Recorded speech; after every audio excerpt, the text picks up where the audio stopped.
Hello' বন্ধুসকল, স্বাগতম জনাইছোঁ আপোনালোক সকলোকে। বন্ধুসকল, আজি মই ক'বলৈ ওলাইছোঁ আপোনালোকৰ আগত ফাইন লিফৰ বিষয়ে আৰু চাহৰ বৰ্তমানৰ প্ৰতিযোগিতামূলক বজাৰখনৰ বিষয়ে। বন্ধুসকল, ফাইন লিফ বৰ্তমানত আটাইতকৈ বেছি এটা প্ৰয়োজনীয় এটা শব্দ বুলি ক'লেও বেয়া নহ'ব। আটাইতকৈ চলিত আৰু চৰ্চিত শব্দ ফাইন লিফ। ফাইন লিফ মানে হ'ল বন্ধুসকল যিটো আটাইতকৈ শ্ৰেষ্ঠ কেঁচা চাহপাত, যাক আপুনি দুটা কলি এটা পাত বা এটা কলি এটা পাত তেনেকুৱা ধৰণৰ এটা ভাষাৰে বুজাব পাৰি। আৰু দুটি কলি এটি পাত বুলি যিদৰে কোৱা হয়, একেবাৰে যিটো সৰু পাত মানে তাক ফাইন লিফত কেলকুলেশ্যন কৰা হয়। আৰু সেই ফাইন লিফৰ পৰিমাণ যেতিয়া বেছি হয় তেতিয়া চাহৰ কোৱালিটিটো সুন্দৰ হয় আৰু চাহৰ কোৱালিটিটো খুব উন্নত মানৰ হয়। মেনুফেকচাৰিং প্ৰচেছতো এই চাহটো উৎপাদন কৰিবৰ কাৰণে যথেষ্ট সুবিধাদায়ক হয় আৰু চাহৰ বজাৰতো ইয়াৰ চাহিদা যথেষ্ট। সেই বন্ধুসকল, এতিয়া এই প্ৰতিযোগিতামূলক চাহৰ বজাৰখনত আৰু নিজৰ কোম্পানীটোৰ সুনাম বা নিজৰ কোম্পানীটোৰ বিষয়ে যেতিয়া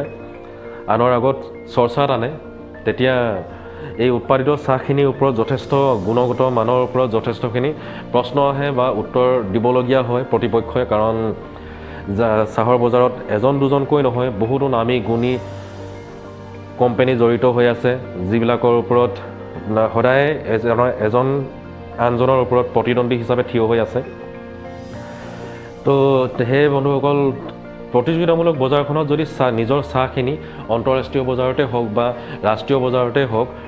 বা থলুৱা বজাৰখনতে হওক, যদি আপোনালোকে মুকলি কৰি দিম বুলি ভাবে নিজৰ উৎপাদিত চাহখিনি, তেন্তে তাৰ কাৰণে প্ৰত্যেকটো কোম্পানীয়ে নিজৰ নিজৰ কিছুমান ষ্ট্ৰেটেজি প্ৰস্তুত কৰি লয়, যাৰ যোগেদি আগবাঢ়ি যায় গোটেই বছৰটোৰ কাৰণে বা আহি থকা দিনবোৰৰ কাৰণে। তো ফাইন লিফৰ কথাটো এনেকুৱা ধৰণৰ হয় বন্ধুসকল, যে ফাইন লিফ গোটেই 12 মাহ ফাইন লিফ উঠাটো বাৰু সম্ভৱ নহয়। কাৰণ যিহেতু আপোনাৰ যেতিয়া পাতৰ ছিজন হয় তেতিয়া পাত যথেষ্ট পৰিমাণে আগবাঢ়ি যায় আৰু পাতৰ পৰিমাণটো কোৱান্টিটিটো অলপ ধৰি ৰাখিবলগীয়া হয় আৰু কোৱালিটিটোৰ সমান্তৰালকৈ। কিন্তু তেতিয়াও এটা ইনষ্ট্ৰাকশ্যন ওপৰৰ পৰা দিয়া হয় যে সকলো ষ্টাফকে বা বোলে সকলো কাম কৰা যিমানখিনি ষ্টাফ থাকে বা তাৰ লগত জড়িত যিমানখিনি মেনুফেকচাৰিং প্ৰচেছ হওক বা আপোনাৰ প্ৰেক্টিকেল ফিল্ডত যিমানখিনি ইউনিট থাকে, সকলোকে প্ৰত্যেকখন চাহ বাগিচাতে তেনেকুৱা ধৰণৰ এটা প্ৰচেছ থাকে যে ওপৰৰ পৰা ইনষ্ট্ৰাকশ্যন দিয়া থাকে যিমান পাৰি ভাল পাতখিনি যাতে ল'ব পৰা যায়। তো তেনেধৰণৰ এয়া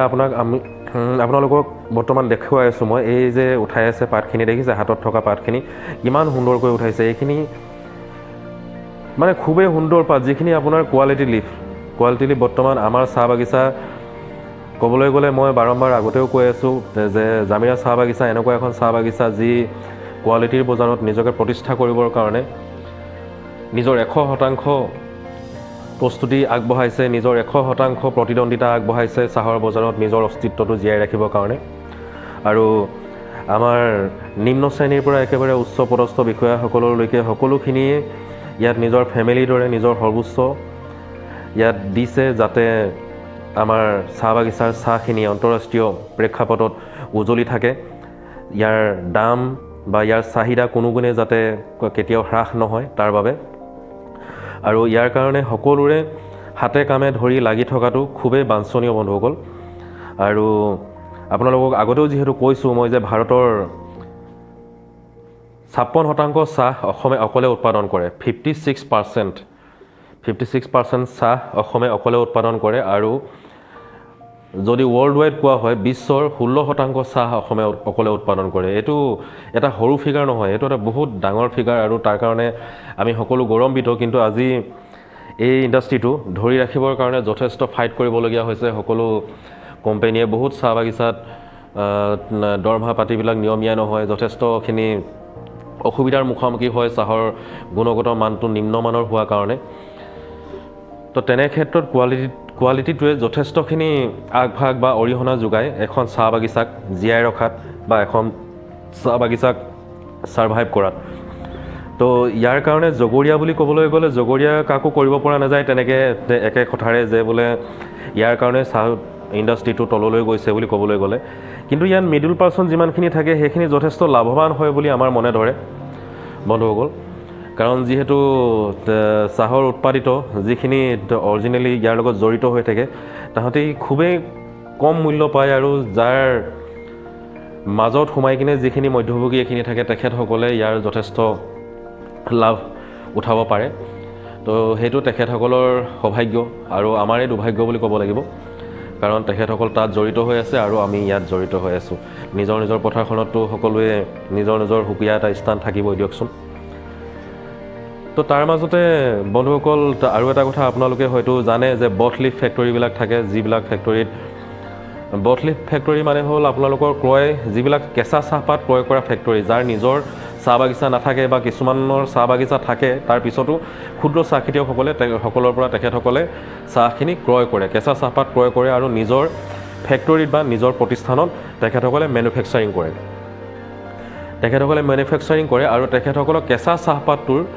প্ৰতি কেজিৰ মূল্যটো আদায় দিয়ে আৰু এই মূল্যটো নিৰ্ধাৰণ কৰে আজিকালিতো বৰ্তমান আমাৰ যিমান দূৰ জ্ঞাত তেখেতসকলেও যিবিলাক প্ৰাইভেট বথলিফ ফেক্টৰীবিলাক আছে তেখেতসকলৰ যিমানখিনি আমি শুনিবলৈ পাইছোঁ তেখেতসকলেও নেকি পাৰ্চেণ্টেজ ৱাইজত বোলে কেঁচা চাহপাতবিলাক ক্ৰয় কৰে য'ত ফাইন লিফৰ কোৱালিটিটো মেটাৰ কৰে যদি 50 পৰা ওপৰত যিখিনি থাকিব 50 পৰা 60% ভিতৰত ফাইন লিফ যাৰ থাকিব তাৰ দামটো বেলেগ ধৰণৰ হয় আৰু যিবিলাক চাহৰ 40 পৰা 50% ভিতৰত ফাইন লিফ থাকিব তাৰো কেঁচা চাহপাতৰ প্ৰতি কেজিৰ মূল্যৰ দাম বেলেগ হয় ঠিক তেনেকৈ A, B, C, D তেনেকুৱা ধৰণৰ 4টা গ্ৰেডত বিভক্ত কৰিছে নেকি সম্ভৱ তেনেকুৱা ধৰণৰ খবৰ আমি পাওঁ আমাৰ চাহ বাগিচাত কিন্তু বথলিফ লোৱা নহয় মানে কেঁচা চাহপাত আন ক্ষুদ্ৰ চাহ খেতিয়ক বা অন্য চাহ বাগিচাৰ পৰা ক্ৰয় কৰা নহয় আমাৰ যিখিনি নিজৰ উৎপাদিত যিখিনি কেঁচা চাহপাত থাকে তাৰে আমাৰ ইয়াত উৎপাদন মেনুফেকচাৰিং হয় আৰু সেয়ে আমি চেষ্টা কৰোঁ যে প্ৰতি বছৰে চেষ্টা কৰোঁ যে আগতকৈ যাতে উন্নত হয় প্ৰচেছটো আগতকৈ যাতে টিমেডৰ পৰিমাণটোও ভাল হয় বা কোৱালিটিটো আগতকৈ ভাল হয় তাৰ কাৰণে ওতঃপ্ৰোতভাৱে আমি সকলোৱে মিলি চেষ্টা কৰোঁ এয়া আপোনালোকে দেখিবলৈ পাইছে পাত যথেষ্ট কম আছে আপোনালোকে ৰ'দৰ পোহৰত যথেষ্ট সেউজীয়া দেখিবলৈ পাব কিন্তু পাতৰ পৰিমাণ যথেষ্ট কম হেৰেঙা হৈছে পাতবিলাক ঠাণ্ডাত যিহেতু নামি আহিছে ঠাণ্ডা নমাৰ কাৰণে পাতবিলাক বাঁজি হ'বলৈ ধৰিছে বাঁজি পাত মানে হ'ল বন্ধুসকল যিটো কলিৰ পৰা আৰু নেক্সট পোখা নেমেলে মানে কলি নেক্সট আৰু কলি এটা নাহে সেই পাতকিলাৰ কলিটোকে কোৱা হয় বাঁজি পাত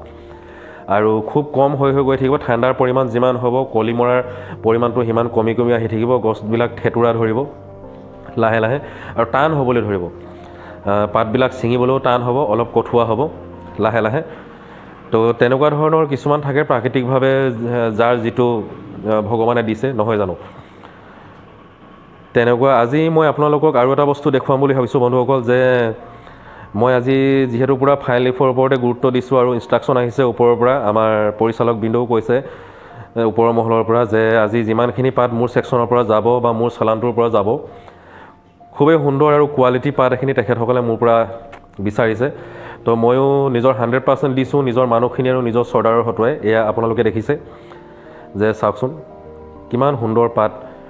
এখিলা কলা পাত বা এটা কোনো ধৰণৰ তাত বেলেগ ধৰণৰ দীঘল পাত তেনেকুৱা ধৰণৰ নাই ইয়াত আপোনালোকে দেখিবলৈ পাইছে সকলোৰে হাতে তুলি ধৰিছে পাতবিলাক আচলতে সদায় এনেকৈ তুলি নধৰে কিন্তু মই আপোনালোকক দেখুৱাম বুলি এইদৰে হাতে তুলি ধৰাইছোঁ সকলোকে যে চাওক আপোনালোকে কিমান সুন্দৰ দেখুৱায় পাতবিলাক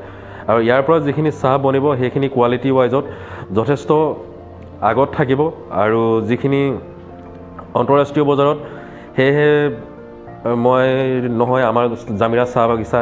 সকলো কৃতপক্ষই আমি ভাবোঁ যে জামিৰা কোৱালিটিটো হয়তো সেইকাৰণে আজি বিশ্ব দৰবাৰতে হওক বা ৰাষ্ট্ৰীয় বজাৰতে হওক যথেষ্টখিনি এটা ভাল স্থানত আছে ভাল পৰ্যায়ত আছে যিটো হয়তো আহি থকা দিনবোৰত আৰু অলপ ভাল হ'ব বুলি আমি আশা কৰিছোঁ এয়াই বন্ধুসকল আহি থকা দিনবোৰত আৰু নতুন কিছু তথ্য আপোনালোকৰ আগত দাঙি ধৰিবলৈ চেষ্টা কৰিম চাহ বাগিচা সম্বন্ধিত চাহ বাগিচাৰ লগত জড়িত হৈ থকা মানুহবিলাকৰ সন্দৰ্ভতে হওক বা যিকোনো ধৰণৰ কিছুমান পৰিস্থিতি চাহৰ লগত জড়িত আৰু পাৱাৰ লিফটিঙৰ লগত জড়িত কিছুমান তথ্য কথা আপোনালোকৰ আগত দাঙি ধৰিবলৈ চেষ্টা কৰিম নতুনত্ব ময়ো শিকিছোঁ আপোনালোকৰ লগত দুই এটা শ্বেয়াৰ কৰি কথাবিলাক কথাৰ ফ্লুৱেঞ্চিটো দুই এটা অলপ হ'লেও আগতকৈ ইম্প্ৰুভ হৈছে বুলি নিজৰো মনে ধৰে এয়াই বন্ধুসকল আজিলৈ ইমানতে সামৰিছোঁ ধন্যবাদ